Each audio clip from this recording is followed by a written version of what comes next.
Right. Now at some point, of course, I'm going to have to reverse the temple to get that fairy.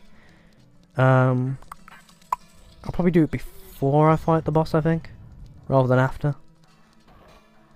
Just because I think, yeah, because if I do it after I fought the boss, I'll be warped completely outside Stone Temple. I'll have to get back inside and everything again. And that'll be a pain in the arse.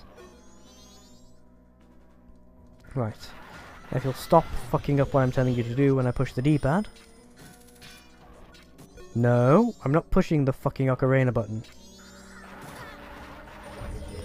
Right, fine, I'm just gonna spam the damn thing. Don't care, piss off and die. Piss off and die.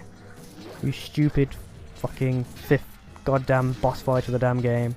Well, mini boss fight, whatever. You get the fucking idea. Okay. Now, in return for that short and rather unplanned seeming boss fight, we get the final key item of the game. And also, well, not the final key item, but the final major one we need to complete our little side quest. That's right, we get the Giant's Mask.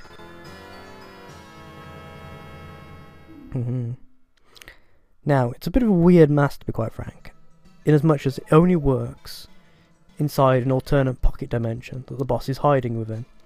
If you attempt to use it within the regular world, it won't work. I hope I've remembered how that line of conversation went. You see, what you might not have seen there is a slight flickering in the screen. There was actually me going and getting the other stray fairies. One was in that room I talked about with the statues. The other one, well, you already saw me with that one. Get both of those and that's everything. Job done. So yeah, we're now going to do some boss fighting. So yeah, I'm going to save the game just to be on the safe side there. And then, here we go. Now you may recognise this room.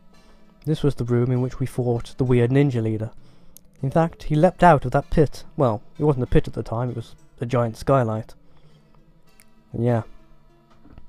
But look what's there now. It's definitely not the sky, let's put it that way. Giant swirling vortex of evil, which will take us into the pocket dimension where the boss hides. That's fine, we fought all sorts of things. What could... Well, you know, one giant worm. I don't think we can manage one giant worm, can't we? I mean... Ah, right. 2 giant worms. Yes, yes. Well, thankfully, we happen to have a mask that allows us to become giants as well. You know, it's an extraordinary stroke of luck when you think about it. Now, this is another boss fight that is incredibly difficult if you haven't got the double magic meter. If you've got the enhanced magic meter, which we got from getting all the snowhead fairies, then, well, it's still not necessarily easy or difficult per se, but it's a lot simpler to win. Basically, the idea is just keep twatting their tails. Now, for some reason that I've never been entirely certain of, well, even on my old copy of this, to be quite frank, this boss battle tends to lag and glitch quite horrifically once you go into giant mode. When you're as normal Link, everything, relatively speaking, fine.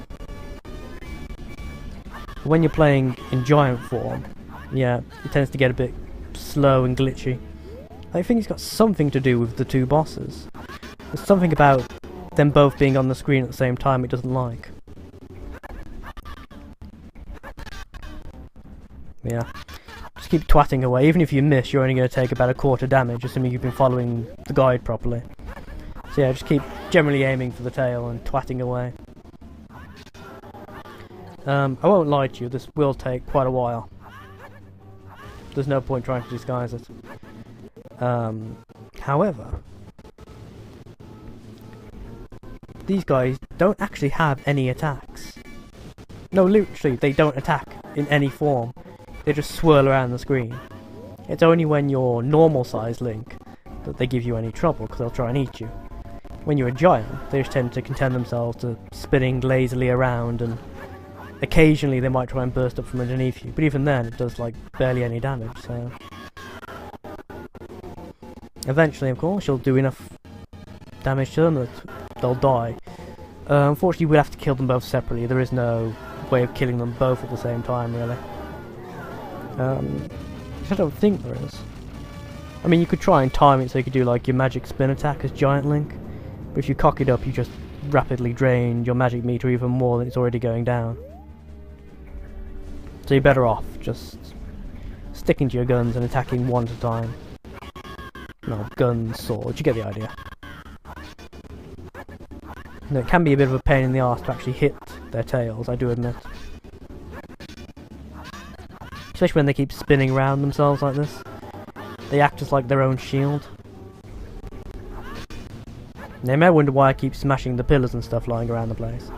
That's because if, and more likely when I run out, there we go, when I run out of magic here and shrink back to normal, I'll need to recharge my magic meter from the pots that come out of these pillars when you smash them.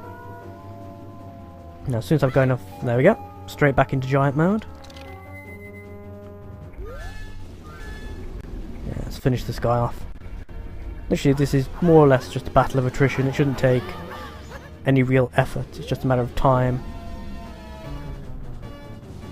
It's why I'm running out of commentary for it. It's like nothing happens in this fight, really. Come on, let's get the twat right. Ah, there we go. Oh, I thought that was it. Yeah. One more, maybe? Where is he? Ah, fuck, his tail's already gone again. Fine, wait for him to pop back. Ah, there it is. Get him, quick! Get him, Link! Ah, there we go. Nice one.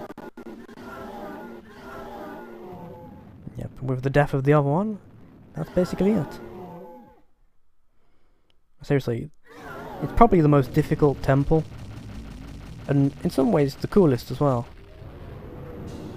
And also, it's obviously the most mini-boss fights of any temple ever. But I think they sort of attempt to make up for it by by making the boss ridiculously easy. It's a bit of a shame that that's the only time you use the Giant's Mask there. It would be cool if you could use it in other situations, but I suppose it would be far too difficult to code for it so you could actually use the mask outside of the situation. You can imagine the first time you try to activate it in, you know, just regular city. You glitch out through the entire world, it'd be horrific.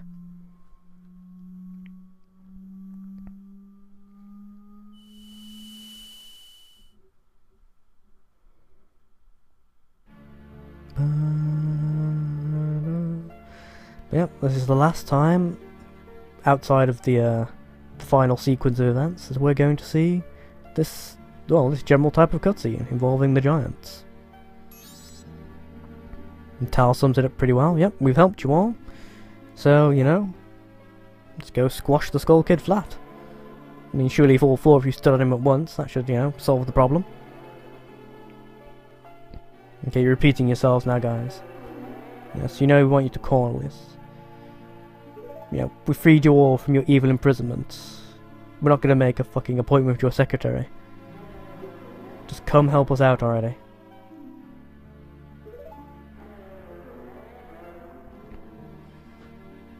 Yeah, this is where it deviates back into sort of child game territory.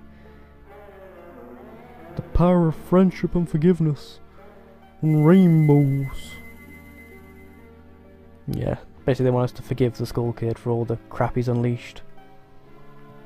I mean, well, admittedly, the vast majority of it is Majora working through him. Still. If he was less of a, you know, weak-willed petty twat, perhaps things would have gone better. Yeah, who knows, eh? Who am I to sit here and judge? Alright, yes, the player who's been put through all this shit.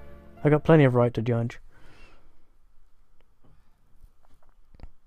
Yeah, I was right to get all the stray fairies before doing that. It boots me back out here. I mean, this ending is one of the weirder ones, I've got to say. I'm not entirely sure what the hell's going on at this point, if I'm quite frank. You get this weird sort of spirit vortex type thing that happens, and then I don't know. I really don't know what the hell this is supposed to represent. Except now suddenly the skies around Inca aren't cloudy, they're bright. It's not quite as a dramatic change as happened in some of the other places. But again, there wasn't really much of a change at Great Bay, if I was there. All that happened was that that typhoon out in the middle of the sea vanished. Nothing else really changed. Oh well. For some reason the game is getting really, really slow and dodgy. So I should probably end it here for today, really, shouldn't I? Before something horrendous happens. Thank you all for watching, and I hope... Oh wait. No, not gonna do that fucking mistake twice. Almost did that with Great Bay as well. No, let's actually go and get the fairy item before we turn this off. I'm not going through all that again. Here we go. Release all the yellow fairies back to their kin. Now, whereas the other three fairies have been basically extensions of the old Triforce metaphor, after all the shit we've been put through, this one has a bit of a different meaning to it. The fairy of compassion, I think it is. Compassion, yes, great fairy of kindness, there you go. Same difference. So yeah, she's a bit of a unique add-on for Majora's Mask, and she grants us a unique sea item, the Fairy Sword. Well, it looks a bit, well, weird to be quite frank. With the exception of something we get for collecting all the masks, it is the most powerful attack weapon in the game. There is literally only one weapon stronger than it, and the only real reason that weapon's stronger is because it has a blade beam attack, which you guys will see later. The Great Fairy Sword is the best weapon you can get as normal Link.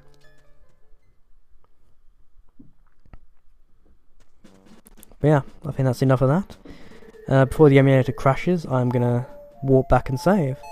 So again, thank you all for watching. Hope you enjoyed yourselves so far, and I'll see you all next time, probably in Final Fantasy IX. So until then, bye bye.